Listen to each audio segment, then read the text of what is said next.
Hi students, in this video we are going to see about the nuclear energy and biofuel energy.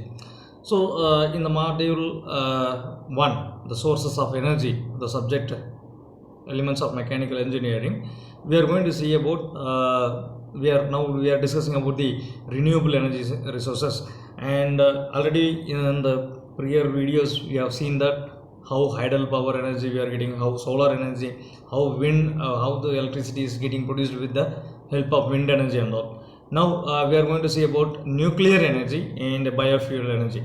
So the nuclear power, what is the nuclear power is that is uh, how we can get it is through fission or fusion of the nuclear elements.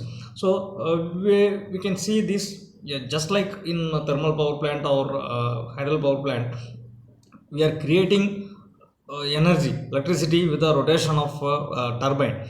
So the rotation of the turbine is the must. First we are going to do it. So how we are going to rotate the turbine is with the help of some steam. It is heating, or steam or water, it heats on the turbine. So in hydel power plant there is velocity, the water with high velocity, it hits on the turbine. So here in the nuclear fission also, what we are going to do is we are going to produce a steam to hit on the turbine. That is what the logic here is. From the nuclear reactor, we are going to produce a large amount of heat. So the heat is going to use for the conversion of water into steam. Then the steam is going to heat on the turbine blade, so that it is going to be produced. Steam is going to, the turbine is going to be rotated, so that electricity is produced. So how the heat is produced? In thermal power plant we are going to use coal to burn. We are burning the coals. But here the nuclear fission process takes place, or nuclear fusion process takes place.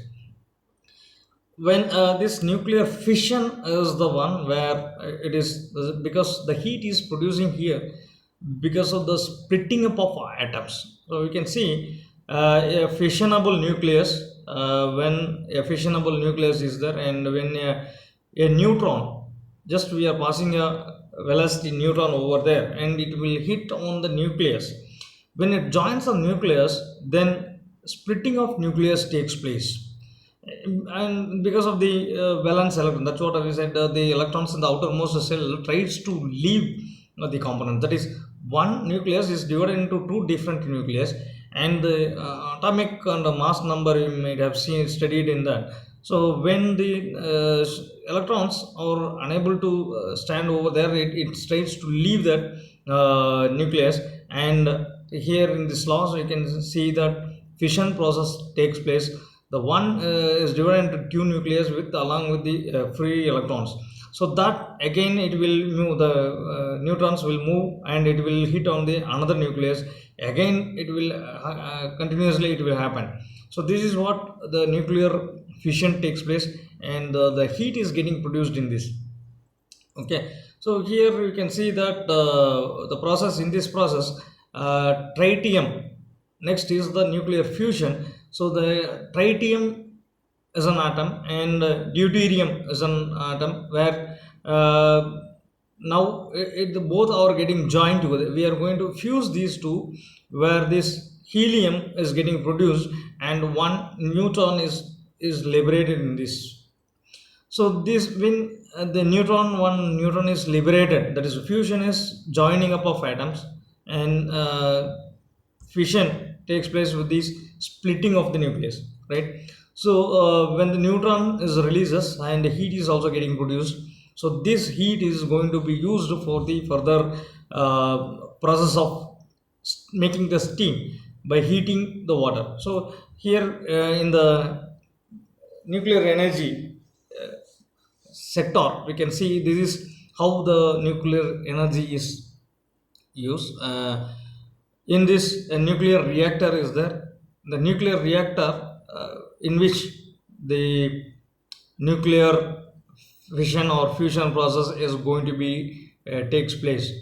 And next one is there is a heat exchanger will be there. And the heat exchanger, that is the exchanger where the water is getting heated up as a steam, and it is getting to the turbine. So they are not directly contact with each other. It is indirectly contacted. So here in this nuclear reactor, when the fission process takes place, the huge heat is getting produced. So in that liquid, it passes, it has taken this heat and it sends to the exchanger, heat exchanger, where water is another circuit, which water is connected to the turbine, it is recirculated. So when the water gets heat from the heat exchanger, it moves to the that is, it becomes steam. Once the steam is getting generated, it passes to the turbine, where it rotates the turbine, and the turbine which is connected to the generator, again the same, the principle what already it is done, and the wind power station, just like that.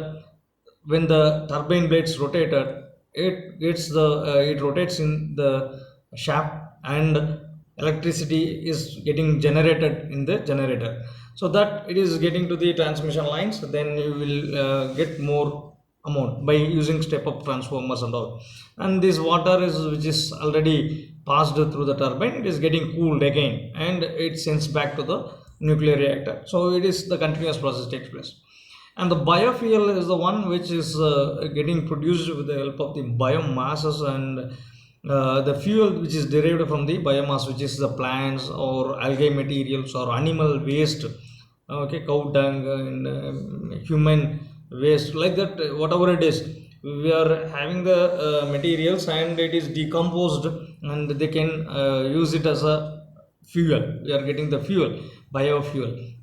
So already which is available in nature, these plants, algae and all, it's available in nature.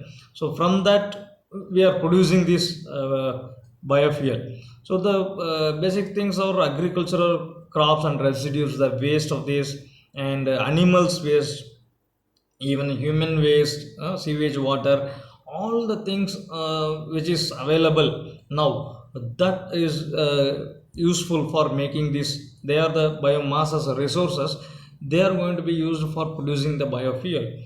So here the processing, how normally, just like we have seen that how the petroleum crude oil, from crude oil, what are the processes taking place, and then how we are getting petrol, kerosene and all, like this here also there is some process is needed for making the biofuel. So the cellulose biomass, the plants or wastage of animals, these are first we are grinding or mixing with the help of some adding up with water. There is a processing is taking place, and some biochemical solvent is added up, then it is treated with some hydrolysis process and fermentation process. So these are all the some next levels of process which is going to be taken care. So for that, finally we will get this ethanol, solid residues and waste waters. So this is one type of how the biofuel is getting produced. So biofuel and fossil fuel are, if you see that, the advantages we will see in the next slides. So what are all the fuels, solar energy or hydel energy or other energies? What is the difference between the fossil fuels and the renewable energy sources? We can discuss here. Normally they are environmental friendly. This biofuel is environmental friendly, so that it won't create any much more effect on the environment by for the ozone layer depletion and all. In the next video we are going to see what is that global warming, what is that ozone layer depletion, and how these gases are going to get affected. All the things we will see. Okay, the next video what we are going to see is the advantages, global warming and all. Okay.